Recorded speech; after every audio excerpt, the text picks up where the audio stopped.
Ladies and gentlemen, boys and girls, brewers, stewers and sawdust chewers, welcome along to the Joe Spiver YouTube channel where we discuss books and little else. And I think this is the 237th video on this channel, and I think finally the introductory rhymes are becoming a little stale, aren't they? But you know, we will progress on with them. You join me on another sultry Friday, another awful Friday. You really would think, in at least my echelon of the United Kingdom at the moment, that we were subject to the aftermath of a sort of nuclear spill, a nuclear overspill, sort of, 300 miles west or whatever. It's awful. We have not seen the sun for at least 100 waking hours now. This is really, really bad. And I no doubt that it's having carry-on effects in the polity. I don't doubt that tensions are fraught and tethers are shortening because, as I say, we haven't seen the sun, and we don't feel good when we don't see the sun, do we? But yes, I have been very, very many things to do today, but I'm barely going to be focusing on literature and its antecedents and its relationship to me. I've got one book to show you, which has arrived in the mail. I've got post, Joe. That's an Americanism, isn't it? Mail. You've got mail. And I also have a copy of The Atlantic, which I've read this week. And I've got a book to show you, which I've started, but which I will review more scrutinously later on in the week. First of all, I've, as I've told you in the past, I've begun running again. I've begun a running regime, and I've done this 4 times since I stopped cycling almost professionally, since I stopped cycling seriously. I've done this 4 times in 4 years. I've started to exercise again, started to get the cardiovascular engine galloping and going again, and this is the 4th time where I feel not an injury, but at least the shall we say, the whispers of an injury. Pain is a nomadic thing when I run. Previously, when I've run whilst recording my thoughts about it on this channel, it's been in the the alpine mountainous regions of my back. The sort of, if backs had nipples, that was where the pain would have been beforehand. Where I don't know, every time my body thumped to the floor, I could feel it. I could feel a spasm in the back. That's not there this time. Nor is there anything in the hips or the ankles where I usually get it. But in the recesses, the crevices of my knee, on the inside of my right knee in particular, which the internet tells me is to do with my ligaments, which of course are the strings, the anatomical strings which connect bone to bone, and show signs of strain when you overdo it. But you will see probably from my small bits of hair that I've been appropriately sheared for 16 English sterling by my dutiful hairdresser Hayley, and whilst I have to take a gondola and a sort of a hand glider, and I have to do the last 3 or 4 miles on a humpback whale because it's so far away, and I am at the behest of public transport, as I've told you in the past as well, whenever I go across the city to get my hair cut. But this time I had an afternoon appointment, which is strange for me. I usually like to get things done in the morning, but 2:30 was the only time she could fit me in, and the only time she could cut my hair as well. See what I did there? And that means going across town via public transport, and it meant leaving at 3 o'clock. Now there is what is termed in Britain anyway a rush hour. I'm sure it's got a similar name in elsewhere in the world, where everybody leaves work. The 9-to-5ers who push pens and print out spreadsheets. They leave work at 5 p.m. and as a result, the roads between 5 and 6 are chaotic and lead to accidents, and you can be delayed by as long as 2 hours, as many as 2 hours in getting home. Everybody knows about that. It's spoken about. It is come into the zeitgeist and the common consciousness, the rush hour between, as I say, 5 and 6. There is a rush hour which nobody has ever mentioned before, which is 4 or 5 times as worse as that rush hour, as bad as that rush hour, and that is the one at about 3 o'clock when the children spill out of school. You have approximately 50,000 individuals, human beings below the age of 15 who are suddenly dispersed onto the streets unattended. And unfortunately, the bus stop where I was waiting after having my haircut happened to be in the precinct of a releasing school, and so I sat down in the bus shelter alone, and within the space of about 15 minutes there were, and this is not hyperbole, there were 100 human beings below the age of 15 all around me. And I thought, first of all, that they're either going to think that I'm a super mature sixth form student or that I have a predilection for their kind. And I also thought at the time, if somebody does indeed get a photograph of this moment, then my prospective political career is a goner. So yeah, I managed to get on a bus with, as I say, 78 people of age 10, 11 and 12. And you can imagine I sort of strode about them like a monster from Japanese myth or something, like King Kong on the Empire State Building. I felt, I don't know, fictionally massive compared to them. Anyway, that's that. The Rugby League season has begun recently here in the United Kingdom, which is the sporting preserve of the North. It's proper rugby, because whenever rugby union gets exciting, they are in fact using rugby league tactics and practices on the pitch. So it was the opening match last night. We had the Wigan Warriors, who defeated my team, Hull KR, in the grand final of last year's season, playing the Lee Leopards, which is called the Battle of the Borough, because you've got people from Lancashire playing each other rugby. This is how they talk. If you couldn't discern, I'm doing a northwestern accent, and so they were playing rugby, and I think it ended 1-0. It was a strangely terrific game. Strangely terrific. Lee didn't do very well last year, the Leopards, and I thought that Wigan were going to give them a drubbing. They looked as strong as ever, and yet it was a defence fest, if you could say that accurately. It was try saving tackle after try saving tackle, and it was fantastic. Usually we are spoilt for points, and it's try after try, and it's a rather slippy affair. But no, it was 0-0 after 80 minutes. And Gareth O'Brien kicked the game-winning drop goal to win 1-0. And then, of course, you've got all of the Southerners in the south of England saying, well, how can you win a rugby match 1-0? How do you score 1 point in rugby? Because, a field goal's 3 points and a conversion's 3 points. How do you score 1-0 in rugby?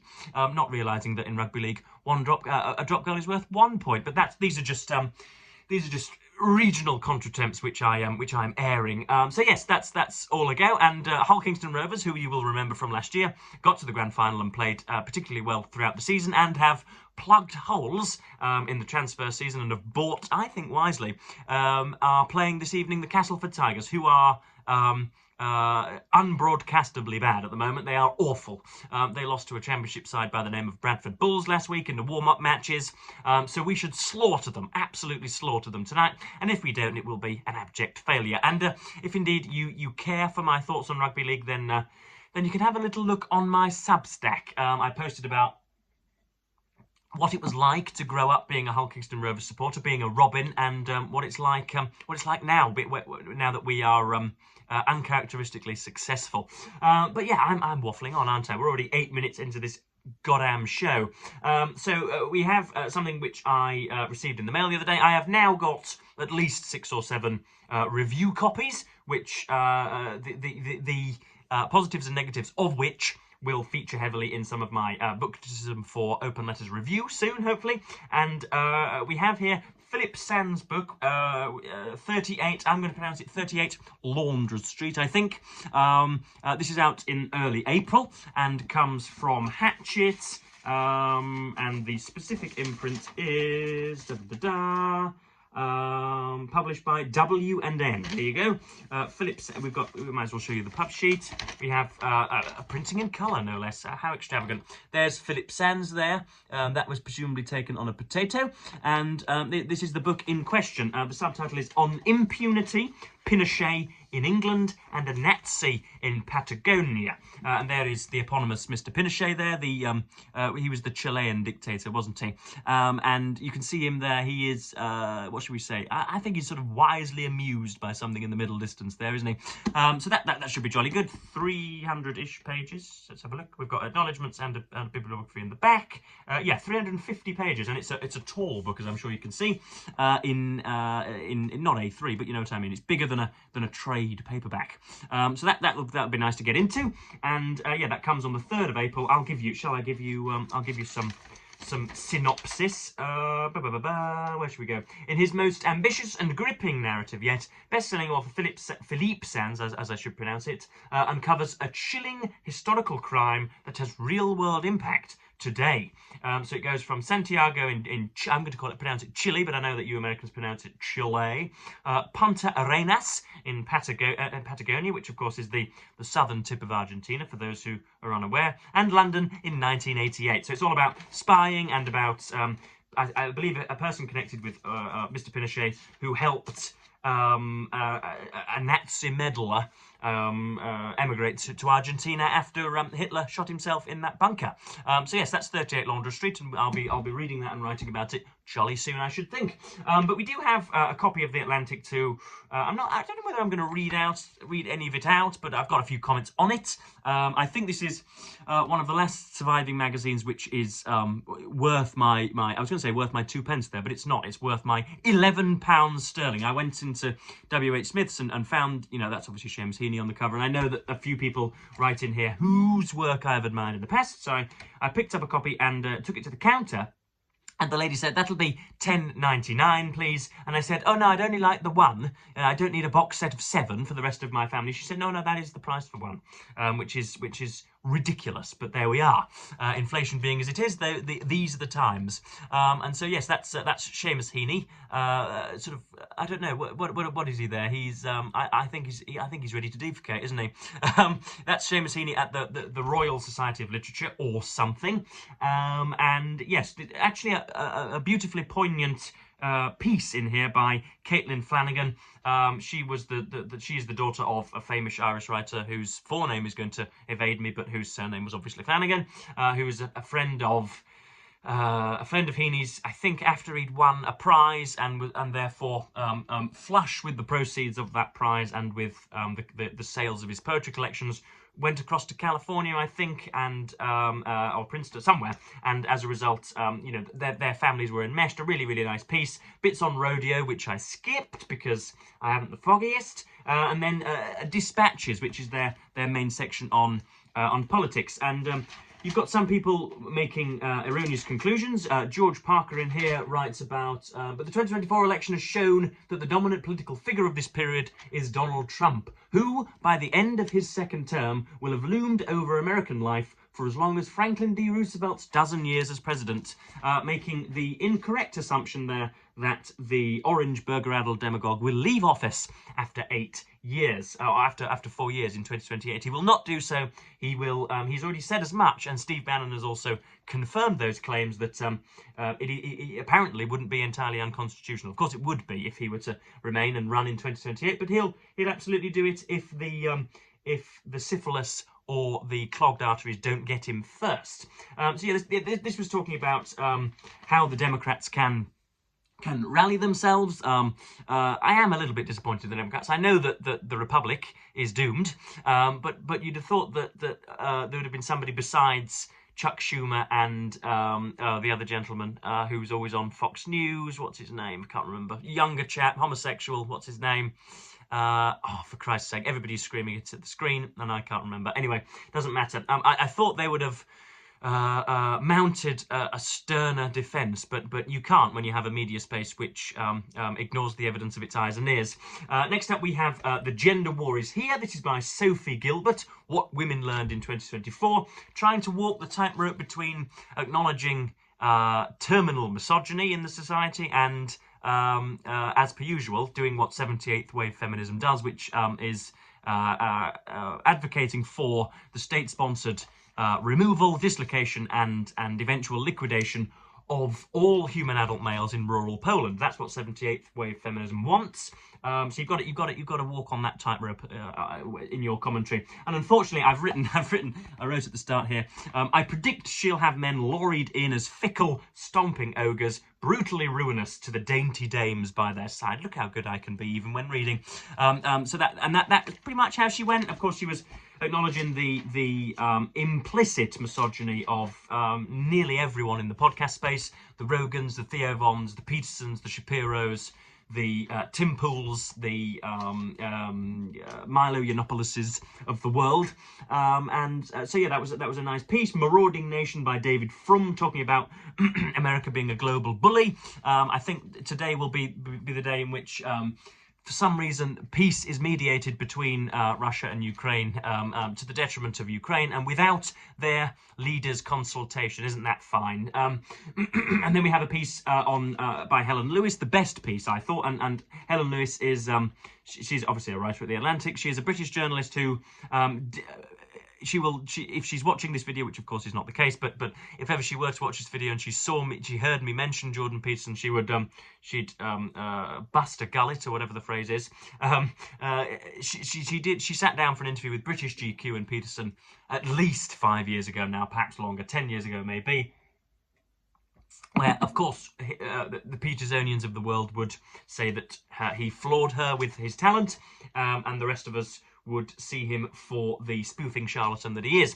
But yeah, Helen Lewis talks about the new media and Joe Rogan being a part of the mainstream media, which he now decries. So there's just a little section that I want to mention here. This is about realizing that as these tricksy artists are never acting in good faith, we should call out the fact that the weird sort of journalistic despondency between the two. On the eve of the election, Joe Rogan, hosted Musk, that other great titan of the new media, to make the case for Trump, whom Rogan then endorsed. The legacy media, the mainstream media, is not balanced at all, said Musk, who personally donated more than $100 million to Trump's re-election efforts. They're just a mouthpiece for the Democratic Party. Never mind that, for example, CNN's Andrew Kaczynski broke the single most damaging story to the Harris campaign, that she had indeed, in Trump's phrase, supported transgender operations on illegal aliens that are in prison. This became a staple of Republican attack ads. Nor did it matter to Musk that, amid his complaints about the standards of the mainstream media,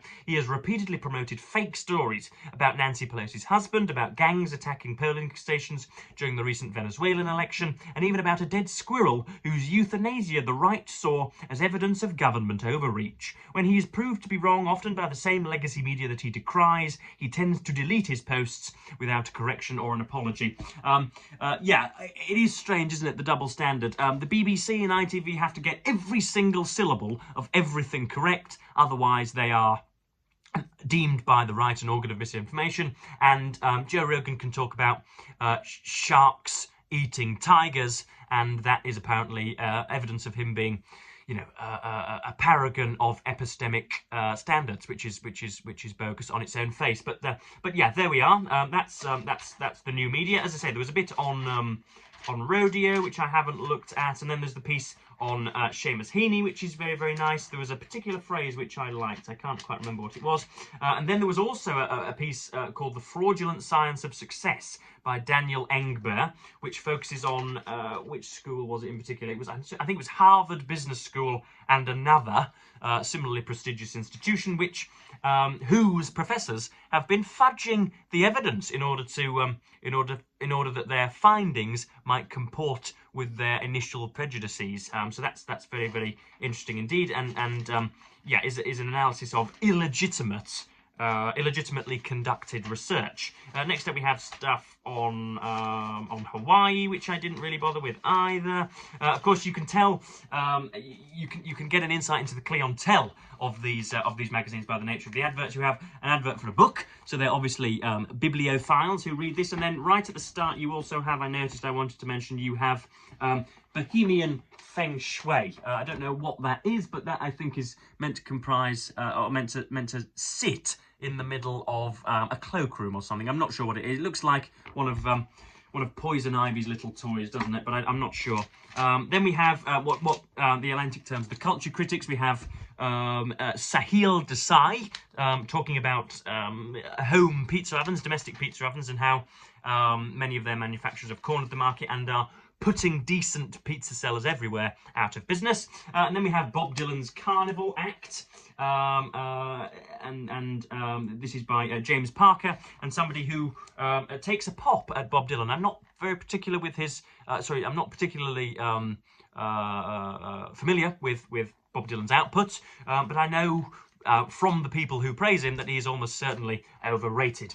Everything, as Charles Pegui said, begins in mysticism and ends in politics. Except if you're Bob Dylan. If you're Bob Dylan, you start political and go mystical. You start as an apprentice hobo, scuffing out songs of change. You become under protest the ordained and prophetic mouthpiece for a sense of mass disturbance, otherwise known as the 60s, and then after some violent gestures and severances, you withdraw. You dematerialise, you drop it all, and you drift into the recesses of the self, where you remain until they give you the Nobel Prize. Now that is Writerly Company, which I can certainly tolerate, and it's a really, really nice piece. Obviously, Chalamet is playing or attempting to act in a biopic, a depiction of Dylan's life, I presume. And then we've got The Longevity Revolution by Jonathan Rauch, talking about old age and how different policies, those of the Trumpians and those of the otherwise sane, are dealing with old age. And then we have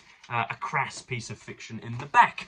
So that was The Atlantic. That was January 2025. I like it for the commentary in the front, but I wanted to know, I've asked this before, but it's been at least 6 months since I did so. How many of you read magazines? How many of you get print publications? How many of you pay the super galactic prices for them? And do you feel that the pages warrant your time? Because I saw this, it's very, it's not of particularly brilliant quality at all. It's not, it doesn't stand up on its own 2 feet. It's glossy, but the type is so small that with pictures and things, this it took me a long while to read. So I actually got more for my money than I originally intended. Not nearly as much for my money as I should get. This should be £4 or £5 and not £428, but there we are. So that's that's the January edition of The Atlantic. And then last but not least, on this Friday, we have what I've begun and what I'm enjoying. We have The Sleepwalkers, How Europe Went to War in 1914. This was a Christmas haul. This was fetched for me, procured for me by well, Santa Claus, if you're of that persuasion, but for those of us in the know, it was procured by my paternal grandmother Christine, and yeah, it's bloody good. Of course, there's an awful lot of ground to cover with a subject like this. Another one of those Penguin histories, of which I am so very fond. I have read, only this year I think I've read, or at least in the last few months, I've read Kershaw's, not compiled biography, Kershaw's abridged biography of Hitler, a 1,000-page stomper in the similar printing backing, and Hugh Brogan's History of the United States, and here is another. I've got Niall Ferguson's book like this in this setting, The Ascent of Money, and I've got Catherine Merridale's Lenin on the Train as well. I like them. I like these orange pink. There is a fastidious nature to them, a kind of a grand queenly nature to them. You think, oh, these are the historians that have so wowed their audiences that Penguin have reprinted them, in their own uniform, which is nice. So yeah, talking about it's very Serbo-centric at the moment. You've got the Gavrilo Princips and the Passages of the world, Prime Minister Passages of the world, and the Austro-Hungarian Empire, and the annexation of Bosnia-Herzegovina, things which, of course, we are all with which we are all very well acquainted, but need redoing. And of course, this was the European itch, which came back, even more inflamed and even stronger in 1939, or at least in the Hitlerian expanse of into Czechoslovakia of pre-39. So yeah, very, very good, and I'm enjoying Christopher Clark's company. I better mention the author. So we're 125 pages in, and by the time I've done 300 by the weekend, I'll probably do a review on Sunday for you. But that just about concludes matters. I've gone on for 25 minutes and should probably get on with some more reading and some more writing. So yes, I will, as per usual, thank you ever so much for watching BookTube, and yeah, bid you a fond farewell on this gloomy, gloomy Friday.